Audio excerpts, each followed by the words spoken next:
Frères et sœurs, bien-aimés dans le Christ Jésus notre Seigneur,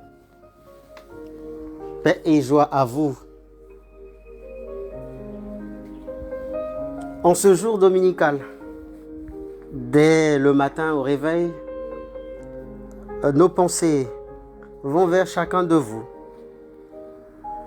Chacun bien sûr dans sa position et chemin faisant route pour ceux qui sont déjà dans la direction de l'Église ou encore solidaires auprès de ceux qui encore sur leur lit luttent contre le sommeil.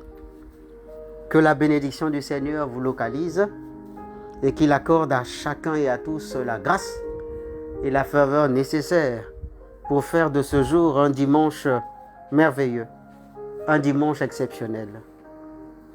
Bien-aimés, chers tous, ce dimanche est le 14e du temps ordinaire de l'année liturgique B. Et nous sommes tous appelés à écouter la parole de Dieu avec un cœur ouvert, prêt à répondre à son appel, même lorsque cela nous conduit en territoire inconnu ou dans des circonstances difficiles. Comme Ézéchiel, Saint Paul ou comme Jésus-Christ lui-même, soyons des témoins fidèles de la vérité évangélique, même lorsque cela semble difficile ou peu accueilli. Les lectures d'aujourd'hui, en effet, nous invitent à réfléchir sur la manière dont Dieu appelle et envoie ses prophètes, malgré les défis et les oppositions auxquelles ils peuvent être confrontés. Dans la première lecture tirée du livre du prophète Ézéchiel au chapitre 2, versets 2 à 5, nous entendons comment Dieu appelle Ézéchiel, lui disant « Fils d'homme, je t'envoie vers les fils d'Israël, vers une nation rebelle qui s'est révoltée contre moi. » Oui, Dieu envoie Ézéchiel dans un terrain hostile, vers son peuple, non pas pour annoncer des paroles suaves ou des prophéties bien comestibles, mais pour proclamer avec toute sa rigueur la vérité de l'Évangile et inviter à la conversion ceux qui se sont éloignés de Dieu. Les beaux vers du psaume responsorial 122 ou 123 que nous venons d'entendre n'expriment-ils pas assez notre attente confiante envers le Seigneur? Eh bien, oui, en dépit des difficultés et des épreuves, chers frères, chères sœurs, que nos yeux levés vers le Seigneur montrent l'attente de sa pitié, prouvent que nous sommes dépendants de lui et que nous sommes dociles, qu'avec l'effet de sa parole, que lui seul est capable de nous sauver, de nous remettre au pas, de nous redresser de notre chemin tordu. Ceci n'est peut-être pas une prière, mais surtout un appel à la confiance et à l'espérance, même lorsque nous traversons des moments de désarroi ou de doute. N'oublions pas que Dieu est et reste avec nous sur notre chemin. La seconde lecture, tirée de 2 Corinthiens au chapitre 12, versets 7 à 10, nous propose l'expérience combien difficile de l'apôtre Paul. Lui qui réalise que même dans la faiblesse et dans les épreuves de la vie, il reste totalement et pleinement dépendant de la grâce de Dieu. Il parle de sa souffrance comme l'aiguillon dans la chair, douloureux, pénible, décourageant, mais malgré tout, Il sait voir. À l'image de cette souffrance, cette faiblesse dont est vouée l'humanité entière et son humanité autant. Mais dans l'option unique reste l'ouverture à l'amour et à la grâce de Dieu pour obtenir le salut.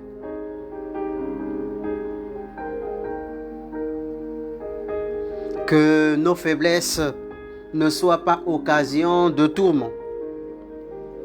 Que notre angoisse et notre peur ne soient pas à l'éveil du découragement dans notre vie ou ne nous poussent pas à baisser les bras. Mais puissions-nous reconnaître que lorsque nous sommes faibles, c'est alors que nous sommes forts et que le Christ peut factoriser et multiplier dans notre faiblesse le peu de mérite et de foi susceptible de tout changer de notre vie.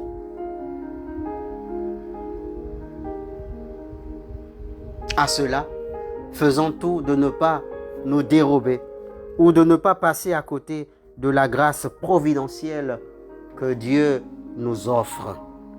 Eh bien, frères et sœurs, dans l'évangile de Saint Marc, au chapitre 6, versets 1 à 6, Jésus retourne dans son propre pays et enseigne dans la synagogue. Cependant, au lieu d'être accueilli en sa qualité de fils de Dieu, c'est-à-dire avec foi, louange, honneur et gloire,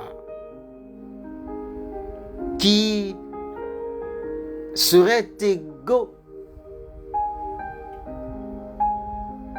ou égal à sa dignité de fils de Dieu, notre Jésus se voit sapé, saboté, dénigré, méprisé par les siens, par ses concitoyens, par ses contemporains, qui ne voient en lui que l'unique fils de Joseph et de Marie, une occasion pour eux de dénigrer ou de méconnaître sa condition divine.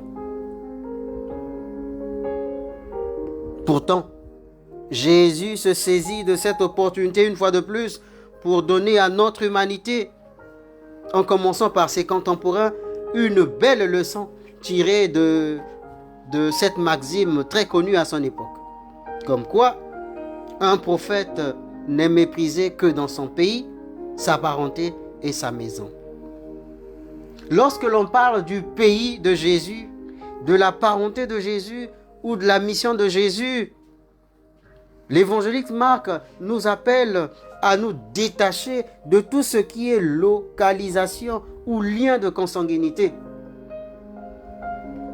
Il veut que nous puissions marquer un arrêt sur l'identité spirituelle de ceux qui constituent ou composent la maison, la patrie, la famille de Jésus-Christ. Dit-il dans un autre de ses textes, mon père, ma mère, mes frères, mes sœurs, ce sont ceux-là qui font la volonté de mon Père. Autrement, ici, la parenté de Jésus, le pays de Jésus est consécutif à tous ceux qui croient en Dieu. Alors, croient-ils réellement en ce Dieu qu'ils sont incapables de voir ou de reconnaître à travers la personne du Christ Jésus? Non, peut-être pas. Soit le peuple juif, les parents de Jésus, sont tellement imbus de leur foi qu'ils ne se voient pas être emmenés à réaliser que ce Dieu peut se montrer à l'humanité à travers des signes et des symboles modestes, tels que le Christ devant eux, fils de Joseph et de Marie.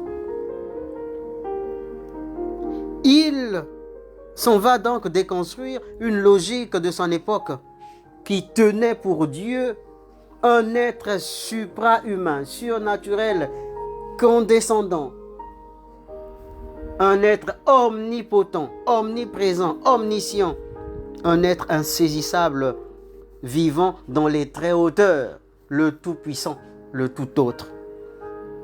Jésus, ce petit homme assez bavard, ne pourrait contenir ou ne pouvait contenir en lui toute la magnificence de ce Dieu défini par le juif de l'époque. Pourtant bien, cette même vision continue à mener la logique chrétienne, croyante, pratiquante de notre temps. Lorsque l'on trouve chez certains parmi nos contemporains chrétiens des frères et des sœurs qui définissent le salut en fonction du baptême reçu, même quand ce baptême est teint par les caprices et les péripéties de l'histoire, par les envies et les désirs de la chair, est devenu plus que jamais dans notre vie, dans notre histoire, une simple relique de mode ou de conscience culturelle. Ce baptême est-il encore cette flamme allumée, cette lampe qui nous permet de marcher sur le chemin de Dieu, cette force qui nous guide vers la recherche du bien, vers la solidarité envers nos frères et sœurs souffrants et malades? Ce baptême est-il encore susceptible de nous donner assez de muscles et de force pour porter notre société sur le bon quart jusqu'à Jésus, jusqu'à Dieu, pour que ce dernier le sanctifie, le purifie et le guérisse de toutes ces inconformités, ces irrégularités, ces injustices et de tous ces maux et toutes ces maladies? À quoi nous sert ce baptême? Sinon à un luxe, à une parade de foi. Allons ça et là, à gauche, à droite, dans des pèlerinages, se pavanant dans les paliers de l'église en procession pour aller recevoir le Christ, ou fanfarons, gambadant, allons au confessionnal sans réellement ouvrir notre cœur à Dieu et confesser notre péché. Oui, nous sommes encore à l'image de ces Juifs, les parents de Jésus, qui recherchent dans l'exploit et l'extravagance à manifester ou à vivre le pharisaïsme, le moyen idéal pour vivre sa foi. Non. Notre baptême est loin d'être un pharisaïsme. Notre baptême est loin d'être une recherche de l'extravagance ou l'expression du zèle erroné. Notre baptême est tout simplement une grâce qui nous est donnée pour que nous puissions, comme un talent, la fructifier. Pour que cette grâce devienne du fumier dans notre vie, de la levure à augmenter toutes les bonnes et les bontés du Seigneur dans notre vie, afin que nous soyons de bons chrétiens, des témoins de son amour dans le monde. Frères et sœurs bien-aimés, c'est aussi l'occasion aujourd'hui de déconstruire dans la conscience de chacun de nous toutes ces zones d'ombre qui nous poussent toujours à juger, à sous-estimer, à mépriser ou à rechercher les faiblesses dans la vie des autres pour en faire des tableaux de décoration ou d'ornement de nos salons de rire, d'humour et de comédie, pour en faire la risée de l'humanité. Non. Sortons de toutes ces manières décousues. Demeurons tout simplement disciples du Christ Jésus, ouvriers à sa moisson. Ainsi, nous serons à même de conquérir partout dans le monde des âmes égarées, des âmes qui hésitent par la qualité de notre témoignage, impulsé par une sainteté de vie et un amour passionné de la parole de Dieu que nous sommes appelés à vivre concrètement, pleinement et totalement chaque seconde de notre être. Ainsi que ces lectures que nous venons de méditer nous révèlent un aspect essentiel de la mission prophétique qui consiste à annoncer dénoncer et proclamer ce qui est injuste pour ce qui est juste, le mal contre le bien.